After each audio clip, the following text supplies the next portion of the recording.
Guys, adakah ini benar guys? Dikatakan kalau kita tengok Uni Europe begitu penat sekali melayan kebijakan Jokowi, sampaikan Uni Europe dikatakan menerima kembali CPO daripada Indonesia.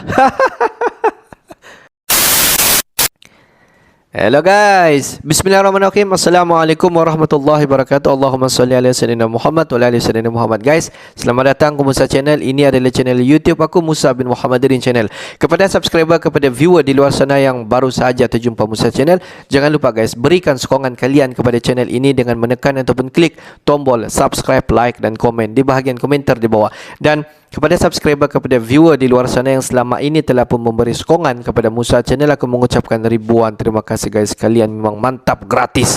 Dan aku sentiasa mendoakan agar semua yang sedang menonton video ini diberikan kesihatan yang baik, dipermudahkan segala urusan, dihindarkan, dijauhkan daripada segala malapetaka dan juga dihindarkan daripada segala fitnah akhir zaman guys. Amin amin ya rabbal alamin. Guys, seperti biasa, hari ini kita akan buat sedikit lagi video reaction di channel Bagi-Bagi. Dan kalau kita tengok judul video yang kita akan react, di mana dikatakan Uni Europe begitu penat untuk melayan kebijakan Jokowi. Sampaikan Uni Europe dikatakan menerima kembali CPO daripada Indonesia. Boleh pula macam tu guys. Apa-apa pun, jom kita semak dulu video ini. Seperti biasa di hujung nanti baru kita akan bagi sedikit kita punya respon mengenai video ni guys. Apa-apa pun, semak dulu video ni. Oh.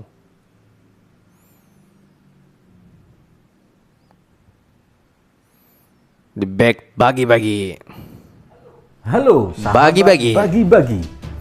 Uni Eropa akui kekalahan resmi, terima kembali ekspor CPO Indonesia. Sebelum ke pembahasan, simak video cuplikan berikut ini. Memang saya tidak yakin kalau Eropa itu akan menyetop 100%. Karena kan kebutuhan mereka untuk sawit kan bisa dari untuk biodiesel, kemudian juga untuk kebutuhan industri makanan dan juga oil chemical lainnya. Saya ingin katakan ini adalah satu pemasaran. UI memegang semua nama individu dan sekarang kami bertekad and now we are determined to make untuk membuat perubahan radikal dalam sistem pasokan kami dan menolak referendum seperti itu. This year, so before the European winter starts, we want to make sure that our Kenapa tidak kita gunakan sendiri di dalam negeri juga bisa kita ngerjain kok, sehingga nggak perlu kita takut di ban di Eropa. Kenapa takut? Kalau konsumsi di dalam negeri kita juga bisa kita lakukan. Sahabat Bagi-Bagi, kabar gembira dari Presiden Jokowi. Ternyata Uni Eropa kini resmi terima kembali ekspor produk sawit Indonesia. Ekspor produk sawit Indonesia ke Uni Eropa kembali naik drastis sebesar 51,7% pada akhir 2022 menjadi 56,8 ribu ton.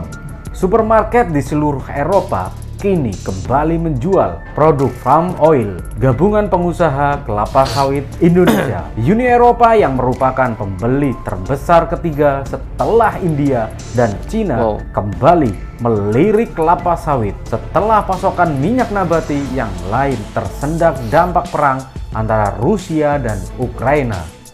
Contohnya, beberapa bulan yang lalu ada berita jika supermarket di Inggris yang tadinya tidak menggunakan minyak sekarang mulai lagi, ujar Ketua GAPKI Joko Supriyono dalam konferensi pers. Sahabat Bagi-Bagi, Joko Supriyono mengatakan bahwa perang Rusia dan Ukraina menyebabkan suplai minyak nabati khususnya minyak biji bunga matahari menjadi terganggu. Hal itu berdampak tidak langsung pada permintaan minyak kelapa sawit Indonesia. Sebagai manufaktur, Uni Eropa kembali menggunakan minyak kelapa sawit saat kesulitan pendapatan pasokan minyak bunga matahari. Tadinya dia hindari palm oil, tapi saat kesulitan suplai, dia gunakan palm oil. Sahabat Bagi-Bagi, untuk diketahui sebelum-sebelumnya negara-negara Eropa memboikot produk minyak sawit mentah alias palm oil asal Indonesia. Sejumlah konsumen di negara Eropa menginginkan produk CPO harus ramah lingkungan. Penegasan ini disampaikan oleh Dubes Uni Eropa untuk Indonesia, Julian Wilson, usai mengikuti acara di Indonesia. Menurut Julian, adanya penolakan produk CPO Indonesia bukanlah sebuah kebijakan negara di Eropa. Begitu juga soal isu bahwa penolakan CPO Indonesia yang dianggap tidak ramah lingkungan itu sebagai bentuk persaingan bisnis. Memboikot produk CPO Indonesia adalah tegasan tidak benar atau juga disebut pencurian. Dirinya menambahkan, kedatangannya bersama 11 perwakilan negara Eropa ke Indonesia justru untuk membangun hubungan bisnis yang lebih baik lagi ke depannya. Kunjungan perwakilan negara Eropa ini akan melihat secara langsung persoalan apa yang dihadapi dalam bisnis perkebunan kelapa sawit. Sahabat bagi-bagi, ini adalah bentuk penerimaan negara mereka terhadap kita. Jika kita terus melawannya, pastinya mereka juga bersikap seperti itu. Semoga pemerintahan baru yang akan tercipta tahun depan lebih bijak dalam membangun Indonesia.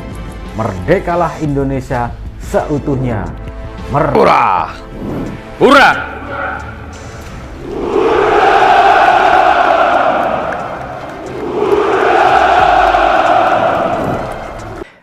Guys, kalau kita tengok pada sebelum ini di mana Uni Eropa ingin memboikot Indonesia, dan kalau kita tengok persiapan Uni Eropa untuk tidak mengekspor khususnya kalau kita tengok dalam satu aspek iaitu kelapa sawit, di mana mereka menyediakan bahan-bahan alam semula jadi di negara yang lain selain daripada Indonesia yang mampu menggantikan kelapa sawit daripada Indonesia.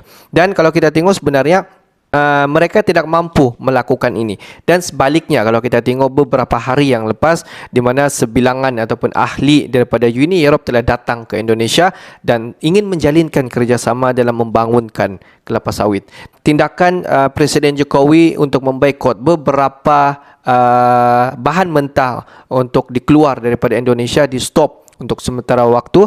Lepas tindakan Jokowi untuk stop untuk mengekspor beberapa bahan mentah keluar daripada Indonesia, dan beberapa ahli kalau kita tengok Uni Eropa telah datang ke Indonesia dan ingin menjalinkan kerjasama dalam bersama dengan Indonesia dalam membangunkan kelapa sawit. Mereka tahu bahawa nilai kelapa sawit ini di persada dunia banyak guys, dan kalau kita tengok 3 negara terbesar dalam menerima ekspor khususnya kelapa sawit Indonesia seperti China, India, dan nombor 3 adalah Amerika Syarikat. Dan dengan begitu jelas sekali kita dapat nampak bahawa nilai kelapa sawit di persada dunia ini begitu sangat-sangat tinggi guys. Secara mudah kalau kita tengok buah kelapa sawit mampu untuk dihasilkan minyak, dan Indonesia sudah pun mengekstrak daripada kelapa sawit ini untuk dijadikan biodiesel.